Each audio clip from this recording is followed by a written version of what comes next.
Okay, I'm talking to Michael Ellner of the HEAL organisation over in New York. Michael, I was just wondering how long has the HEAL organisation actually been going for, and how did it start? Heal started 22 years ago in 1982, and it started as a way to oppose the very, very aggressive chemotherapies and radiations that were offered early in AIDS prior to AZT. And as a group, we looked at alternative non-toxic treatments, and we believed that it was insane to give people who claimed to be immune suppressed toxic drugs that were known historically to eliminate the immune system. So they gave you chemotherapy before HIV was even declared back Well, then? early in AIDS, when it was still called GRID, gay-related immune deficiency, which was the first face this thing had, it was viewed as primarily a gay cancer, KS. Yeah, And Kaposi's sarcoma. exactly.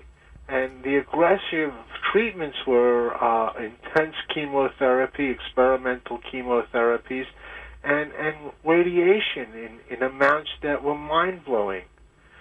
So this was steeped in hysteria, and just to offer an alternative, we formed to create like a safe environment for people to come in and talk about their experiences with the hope of helping people find alternative approaches. So how big has the HEAL organisation become now? Well, we have about 20 chapters around the world. Each of them are independent and autonomous. We share our name and logo.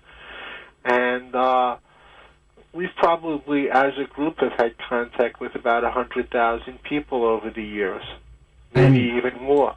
you've had a lot of good success stories, I presume? Well, yes. On the bigger picture, it's really a failure because most people take the tests, take the treatments, follow the mainstream advice, and we've never been able to make a dent in that machine. When people find their way to us, we've seen a lot of benefits, and a lot of people have been able to take charge of their health. Our particular focus of late in the last, since 1985, was people who were testing positive on this ridiculous test, this completely bogus test, and then trying to keep these people off chemotherapies. You know, one of the terrible misrepresentations is people who test positive who are assumptively said to be infected aren't sick, and if they have low T cells, they're counted as AIDS cases. So in America and in the West, you have over 50% of current AIDS cases involving people who aren't sick with any AIDS diseases, which in my opinion is criminal and clearly reflects something is wrong with the main theory. And now that they're taking combination therapy, so the main killer is not an AIDS disease, but rather liver failure, which would be an obvious indication the treatments are killing these people if anybody paid attention. But unfortunately, this is something that affects gay men and IV drug users, and people aren't paying attention. Do you have any contact with people in Africa at all? Yes, we do. I've made the trip to Africa myself, and we've made a number of contacts, and there it's even uglier because there you have millions and millions of people who are starving to death, who are living in subhuman conditions. And instead of fixing their infrastructure, instead of feeding them, instead of cleaning up the polluted water, they're offered condoms and deadly medicines. So this, if we paid attention to what was going on in Africa, it is true, Africa is being devastated by a number of immune breakdowns related to malnourishment, related to parasitic infections, related to the classic diseases of poverty. And they have been pulled into this AIDS blanket as if they are dealing with what's happening in the West, which is a completely different phenomenon. What sort of response do you get from any other media? Well, we're ignored. Or if we do get attention, we're marginalized. In the past, there were lots of vicious name-calling, homophobic, racist, murderers, misogynists. Every time we challenged an official policy, women were included in the AIDS banner in a very devious and ugly way.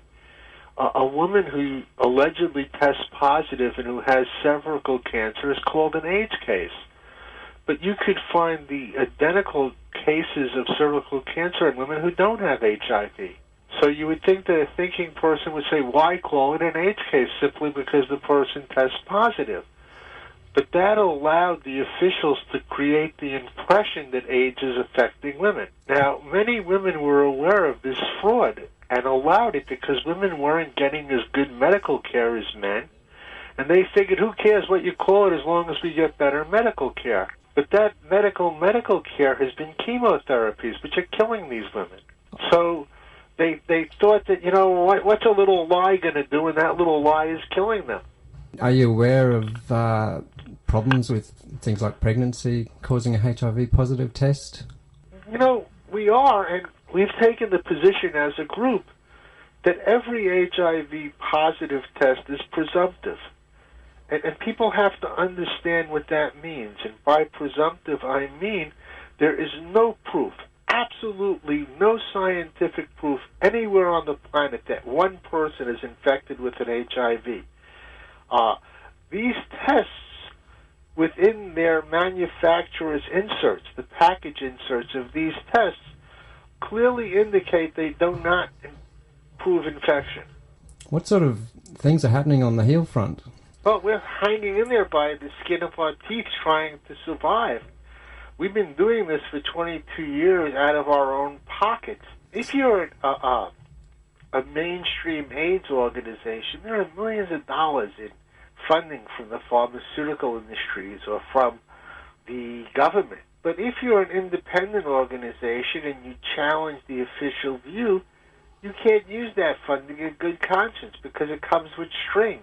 It comes with technical assistance. It comes with people telling you what you can say and what you can't say.